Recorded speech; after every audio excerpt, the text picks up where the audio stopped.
শিক্ষার্থী বন্ধুরা, আমরা কিন্তু সাবজেক্ট প্রেডিকেট বই থেকে মুখস্থ করি। মনে রাখো, মুখস্থ করা আর একটা বিষয় বুঝে পড়া সমান নয়। আমাদের প্রথমে সাবজেক্টের অর্থ বলতে হবে, তারপরে প্রেডিকেটটার অর্থটা উল্টা করে দিতে হবে। তাহলে সেক্ষেত্রে আমরা সুন্দর একটা বাংলা মিনিং পেয়ে যাব।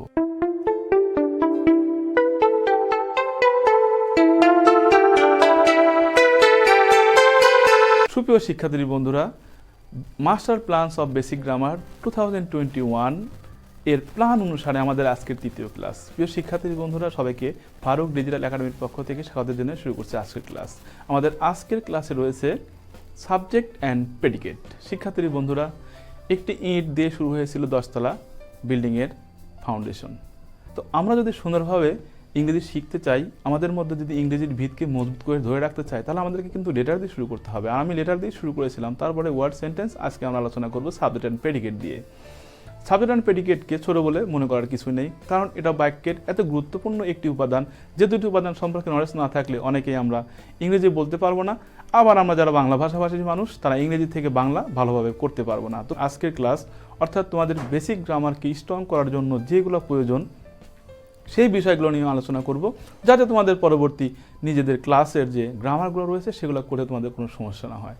তো প্রিয় শিক্ষার্থী বন্ধুরা, তাহলে চলো ঝটপট আমরা আজকের সাবজেক্ট অ্যান্ড প্রেডিকেট কী জিনিস প্রকৃতপক্ষে আমরা সেই জিনিসটা দেখে নেব। ওকে প্রিয় শিক্ষার্থী বন্ধুরা, একটু খেয়াল করে দেখো, সাবজেক্ট অ্যান্ড প্রেডিকেট। তাহলে একটি বাক্যর দুটি অংশ, সেই দুটি অংশ সম্পর্কে কিন্তু আমরা আগেই জানি যে সাবজেক্ট অ্যান্ড প্রেডিকেট। কিন্তু সেই সাবজেক্ট অ্যান্ড প্রেডিকেট দুটো জিনিস কী, আর এই দুটো ভালো করে না বুঝলে আমাদের কি সমস্যা, জানলে আমাদের কি উপকার, সেটা আমরা দেখবো আজকে। ওকে, আচ্ছা, এখন আমরা প্রথমে দেখবো এখানে যে আমরা জানি যে ইজ হলো ভার্ব, আর ভার্বের পূর্বে কিন্তু সাবজেক্ট থাকে। তাহলে এই বাক্যের মধ্যে কিন্তু কাউ হচ্ছে সাবজেক্ট। আর এটাকে যদি আমরা দুইটা ভাগ করে দেই, তাহলে কাউ আর এই ভার্ব থেকে শুরু করে এখান থেকে ইজ এ ডোমেস্টিক এই পর্যন্ত জিনিসটা হচ্ছে প্রেডিকেট। ওকে, আচ্ছা, এখানে দেখা যাচ্ছে যে এই বাক্যটাকে যদি আমরা বিশ্লেষণ করি, তাহলে কি হয়? The cow is a domestic animal. গরু একটি গৃহপালিত প্রাণী। তো এখানে দেখা যাচ্ছে যে গৃহপালিত প্রাণী কে? গৃহপালিত প্রাণী হচ্ছে দ্য কাউ। তাহলে কাউ সম্পর্কে কিন্তু এখানে এই কথাটা বলা হয়েছে। ওকে, তাহলে এখানে দেখা যাচ্ছে যে এইটা হলো সাবজেক্ট, আর এই অংশটা হলো প্রেডিকেট। ওকে, আচ্ছা, তাহলে এখানে সাবজেক্ট সম্পর্কে বলা হচ্ছে যে এই সাবজেক্টটা হচ্ছে, অর্থাৎ কাউটা হচ্ছে একটা গৃহপালিত প্রাণী। তাহলে যেটা সাবজেক্ট সম্পর্কে বলা হয় সেটা হলো প্রেডিকেট। আর প্রেডিকেট, এই প্রেডিকেটটা অর্থাৎ এই ডোমেস্টিক অ্যানিমেলটা যার সম্পর্কে বলা হচ্ছে, যাকে বলা হচ্ছে, সে হচ্ছে দি কাউ, আর এই কাউটা হচ্ছে সাবজেক্ট। তাহলে আমরা এখান থেকে কি বুঝতে পারলাম? যে যার সম্বন্ধে কোনো কিছু বলা হয় সে হলো সাবজেক্ট, আর সাবজেক্ট সম্পর্কে যা কিছু বর্ণনা দেওয়া হয় বা বলা হয় সেটা হলো প্রেডিকেট। তাহলে এই বাক্যের মধ্যে কিন্তু সাবজেক্ট হলো দি কাউ, আর কাউ সম্পর্কে বলা হচ্ছে কাউটা হলো একটি ডোমেস্টিক অ্যানিমেল। তাহলে এই ইজ এ ডোমেস্টিক অ্যানিমেল, এটা হচ্ছে প্রেডিকেট। আচ্ছা, তাহলে আমরা এই বাক্য থেকে বুঝতে পারলাম যে সাবজেক্ট কী জিনিস এবং প্রেডিকেট কী জিনিস। তাহলে এখানে একটি বিষয় আমাদেরকে মনে রাখতে হবে যে ভার্ব থেকে শুরু করে শেষ পর্যন্ত যা কিছু থাকবে সবই প্রেডিকেটের অংশ, আর এই ভার্বের পূর্বে যে অংশটা থাকবে সেই অংশটা হচ্ছে আমাদের সাবজেক্ট। ওকে, আচ্ছা, এখন আসা যাক যে নিচের যে সাবজেক্ট প্রেডিকেটগুলো রয়েছে আমরা সেগুলো দেখব, এবং আরও একটা বিষয় দেখব যে সাবজেক্ট প্রেডিকেট আমাদের জেনে কী লাভ হবে, এটা না জানলে আমাদের কি সমস্যা হবে, যারা আমরা বিশেষ করে সেকেন্ড ল্যাঙ্গুয়েজ ইংরেজি আমরা সেকেন্ড ল্যাঙ্গুয়েজ হিসেবে গ্রহণ করেছি তাদের জন্য। তো এখানে দেখা যাচ্ছে যে আরটা হলো ভার্ব এবং হেল্পিং ভার্ব, এবং ফ্লাইংটা হচ্ছে মূল ভার্ব। তাহলে ভার্ব থেকে শুরু করে এখান থেকে আমরা যদি এই অংশটাকে আলাদা করে দিই, তাহলে এই একটা অংশ একটা অংশ, তাহলে আমরা নিশ্চয়ই বুঝতে পারি এটা সাবজেক্ট এবং এটা হলো প্রেডিকেট। তো এখন ঘটনা হচ্ছে যে এই সাবজেক্ট প্রেডিকেট না বুঝলে আমরা এটার অর্থ বুঝতে পারবো না, অথবা আমরা কোনো বাংলা বাক্যকে ইংরেজিতে রূপান্তর করতে আমাদের সমস্যা হবে। তো আমরা যদি এটা বুঝি তাহলে কি হবে? আচ্ছা, তাহলে আমাদের এখানে খেয়াল করতে হবে। দেখো, আমাদের অর্থ করার জন্য প্রথমে আমাদেরকে সাবজেক্টের অর্থটা ভালোভাবে বুঝতে হবে। সাবজেক্টের অর্থটা আমাদের করতে হবে। সাবজেক্টের অর্থ করার পরে আমাদের কি এই প্রেডিকেটটা জাস্ট উল্টা দিক থেকে বলতে হবে, তাহলে কিন্তু আমাদের বাংলা অর্থটা হয়ে যাবে। দেখো কিভাবে, দ্য বার্ডস, পাখিরা are flying in the sky. তাহলে এটা অর্থ কী হবে, উল্টা দিক দিয়ে অর্থ হলো কী হবে, পাখিরা ইন দ্য স্কাই আকাশে, আর ফ্লাইং উড়ছে, তাহলে পাখিরা আকাশে উড়ছে। তাহলে আমরা এখানে দেখা যাচ্ছে যে এইটুকুর অর্থ বলার পরে যখন এই অর্থটা উল্টা দিক থেকে বলে দিলাম তাহলে বাক্যের অর্থটা চলে আসলো। ঠিক সেমভাবে আমরা এখানে জানি যে ডিংটা হচ্ছে ভার্ব, তাহলে এখানে সাবজেক্ট হলো হি, আর প্রেডিকেট কি এইটুকু, ভার্ব থেকে শুরু করে শেষ পর্যন্ত সব প্রেডিকেট। আচ্ছা, এখন তাহলে এখানে দেখা যাচ্ছে যে সে সকালে চা পান করে, তাহলে এই সে সম্পর্কে এখানে বলা হয়েছে এই কথাটা, তাহলে এটা হচ্ছে প্রেডিকেট। আর এই প্রেডিকেটটা বলা হয়েছে কার সম্পর্কে, সে সম্পর্কে, তাহলে যার সম্বন্ধে কোনো কিছু বলা হয় সে সাবজেক্ট, তাহলে এখানে হিটা সাবজেক্ট। আচ্ছা, এখন অর্থ বললে কি হবে, সে সকালে চা পান করে, তাহলে আমরা প্রেডিকেটের অর্থটা উল্টা দিক থেকে বলে দিলাম। দেখো আমি আবার বলছি, সে ইন দ্য মর্নিং সকালে টি চা ড্রিঙ্কস পান করে, তাহলে সে সকালে চা পান করে।